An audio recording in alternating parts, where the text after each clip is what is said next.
सिब्बल आज तेवर में आए, कैप्टन दिल्ली में क्या आए, सिद्धू ने इस्तीफा क्या दिया, कपिल सिब्बल के पर लग गए। वो कपिल सिब्बल जो सुप्रीम कोर्ट में बार एसोसिएशन का चुनाव भी नहीं जीत सकते, वो कपिल सिब्बल जो इस देश के कानून मंत्री रहे, वो कपिल सिब्बल जो इस देश में तय करते थे, माना जाता था कि सुप्रीम कोर्ट का जज कौन होगा। यदि आप पिछले 40-50 साल के कानून मंत्रियों के ताकत को यदि आप देखें तो मुझे लगता है कि कपिल सिब्बल से प्रभावशाली सुप्रीम कोर्ट में कोई नहीं हुआ। जुडिशियरी में कोई व्यक्ति कपिल सिब्बल से प्रभावशाली पिछले 3-4-5 दशकों में कोई नहीं हुआ। कपिल सिब्बल इस कदर प्रभावशाली हुए। माना जाता रहा कि कांग्रेस में एक ऐसा प्रभावशाली व्यक्ति है जो तय करता है कि सुप्रीम कोर्ट का जज कौन होगा, हाई कोर्ट में जजों की नियुक्ति किसके आधार पर हो। जो इतना पावरफुल हो जो कपिल सिब्बल, वो कपिल सिब्बल आज उस कपिल सिब्बल के घर पे यूथ कांग्रेस के नेता प्रोटेस्ट करते नजर आए। यूथ कांग्रेस का अध्यक्ष श्रीनिवास ने कई सारे ट्वीट्स किए और यदि मैं उसे आपको पढ़ के सुनाऊं तो आपको आश्चर्य लगेगा जो ये यूथ कांग्रेस के नेता की तरफ से हैं। दरअसल कपिल सिब्बल ने मीडिया से बात करते हुए कहा कि हम जी हुजूर 23 नहीं है। गौर से सुनिएगा, हम जी हुजूर 23 नहीं है, हम G23 हैं, हम ग्रुप 23 हैं। तो ये जो एक ग्रुप 23 बनाया गया उनको, अब कपिल सिब्बल ने खुद स्वीकार कर लिया कि वो G23 हैं, जी हुजूर 23 नहीं है। और जो ही उन्होंने कहा कि हम जी हुजूर 23 नहीं है कि यूथ कांग्रेस के नेता कपिल सिब्बल के निवास पर पहुंच गए। कपिल सिब्बल सरकारी निवास में नहीं रहते, राज्यसभा रहते हुए भी। कपिल सिब्बल की एक कोठी है जो किराए की है, अपनी खरीदी हुई नहीं, अपनी नहीं है। और उसके किराए इतने हैं कि दिल्ली में कई सारे मकानों की कीमत उतने नहीं होंगे जिसके उसके कितने। और दिल्ली में, मैं सामान्य बाहरी दिल्ली की बात नहीं कर रहा, सेंट्रल दिल्ली में कई कोठी की कीमत उतनी नहीं होगी जितनी सिब्बल साहब उन अपने उस घर की उनकी किराया जाते हैं।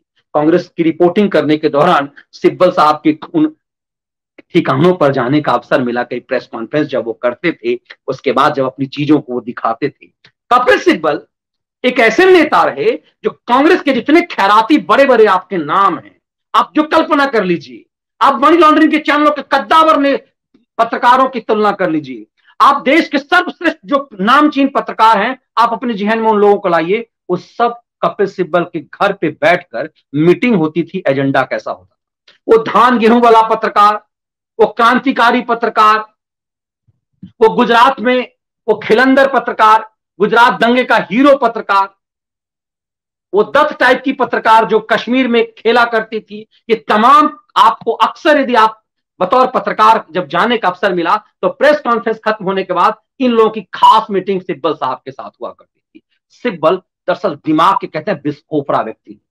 कहा जाता है कि इस देश में अजित डोभाल के बाद यदि किसी का दिमाग सबसे ज्यादा चलता है ना तो वो कपिल सिब्बल है। उस कपिल सिब्बल का अपने आला कान से बगावत कि मैं जी हुजूर नहीं हूं, आप सोचिए क्या है, उसका जवाब NSUI के तरफ से आया, उसका जवाब यूथ कांग्रेस की तरफ से आया। और NSUI ने कहा कि यूथ पर हमला करते हुए श्रीनिवास ने कहा कि सुनिए हुजूर, जी हुजूर, पार्टी के अध्यक्ष और नेतृत्व वही हैं जिन्होंने आपको हमेशा संसद पहुंचाया, पार्टी के अच्छे वक्त में आपको मंत्री बनाया, विपक्ष में रही तो आपको राज्यसभा भेजा, और आज आप कह रहे हैं कि आप जी हुजूर नहीं हैं। तो सुनिए हुजूर, फिर उसे याद दिलाया। और कौन बोल रहा है? ये श्रीनिवास बोल रहे हैं। श्रीनिवास आपको कोरोना काल में सबसे ज्यादा एक्टिव आपको सोशल मीडिया पर मिलता है। श्रीनिवास यूथ कांग्रेस के अध्यक्ष हैं कांग्रेस में। और उसके बाद वही नहीं हुआ, NSUI के अध्यक्ष ने कहा कि संगठन मां है, ज्ञान दिया कपिल सिब्बल को, कपिल सिब्बल जैसे पोपड़ा दिमाग वाले को, इस संगठन में हम सब हैं और संगठन से हम सब हैं। इतना ही नहीं, कांग्रेस का एक मुख्य प्रवक्ता गौरव वल्लभ है, जिसके लिए आपको याद होगा संबित पात्रा के साथ उनकी जो बहस थी उस द्वारा उस चर्चा में आए थे। गौरव वल्लभ ने कहा कि जब तक मिल रहे थे अंगूर तब तक हुजूर थे मगरूर, अब समय आया संघर्ष का, हुजूर हो गए मजबूर। अब जरा समझिए ये कपिल सिब्बल कौन है। ये कपिल सिब्बल एक ऐसा नेता है जो बिहार में लालू यादव के कोटे से राज्यसभा जाते थे, कभी मुलायम सिंह यादव के कोटे से राज्यसभा जाते थे। दरअसल कपिल सिब्बल वो नेता हैं जिसने लालू यादव को सालों तक जेल जाने से बचाया। चारा घोटाला मामले में लालू के एक ऐसे वकील जिसने लालू को 1.5 दशक तक जेल जाने से बचाया रखा। कपिल सिब्बल वो नेता जिसने सोनिया गांधी और राहुल गांधी को पटियाला हाउस कोर्ट से जमानत उस केस में दिलवाया जिस केस में जमानत मुश्किल था। किसी को कुछ भी यूं ही नहीं मिलता, कोई किसी को कुछ भी यूं ही नहीं देता। तो ये जो मगरूर मशरूफ और पता नहीं मजबूर क्या क्या लतीफे कांग्रेस के नेता चला रहे हैं, ऐसा लग रहा है कि सोनिया गांधी ने एहसान किया है कपिल सिब्बल का। मैं यहां कपिल सिब्बल की वकालत नहीं कर रहा, उसकी तो वकालत की भी नहीं जा सकती। लेकिन सवाल यह है कि समझिए कि सोनिया गांधी आपके बुरे वक्त में जो जेल जाने से बचा रहा है, चचा चिदम्बरम को जिसने सालों तक जेल जाने से बचा करके रखा, उस कपिल सिब्बल पर यह हमलावर रुख अख्तियार किया जाए। इसलिए कि कपिल सिब्बल उन्हें अब सलाह दे रहे हैं कि आप कहां जा रहे हैं। कपिल सिब्बल उस इशारे पर नाचते रहे सोनिया गांधी के, जिस इशारे पर यदि बिना सोनिया के चाहे कपिल सिब्बल राम जन्मभूमि बाबरी मस्जिद के वकील नहीं होते। रामद्रोही बने कपिल सिब्बल सब कर्म कर चुके हैं, तो कपिल सिब्बल को तो भगवान भी माफ नहीं करेंगे। कपिल सिब्बल की जो गत होनी है वो तो होनी है, क्योंकि कपिल सिब्बल रामद्रोही बने सुप्रीम कोर्ट में राम मंदिर के खिलाफ इतने पैंतरे बढ़े कि कहा जा रहा है कि सुप्रीम कोर्ट में जो जजों का प्रेस कॉन्फ्रेंस हुआ उसमें बड़ी भूमिका कपिल सिब्बल की थी। सिब्बल साहब से प्रभावशाली वकील तो सुप्रीम कोर्ट में हुआ ही नहीं। वो जस्टिस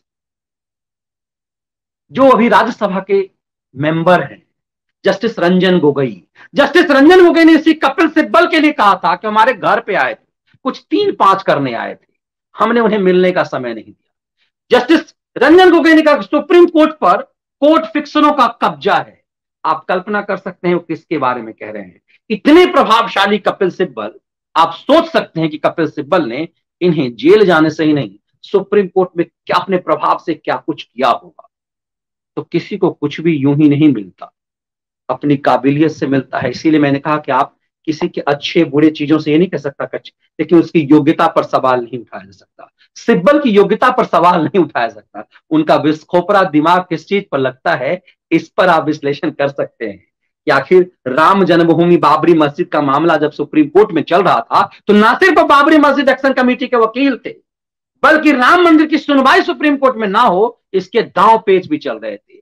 जब जस्टिस दीपक मिश्रा इस मामले की सुनवाई करना चाह रहे थे 5 जजों की बेंच के साथ, तो ऐसा खेला कर दिया कपिल सिब्बल ने कि मिश्रा जी बोरिया बिस्तर बांध करके रिटायरमेंट लेकर के चले गए।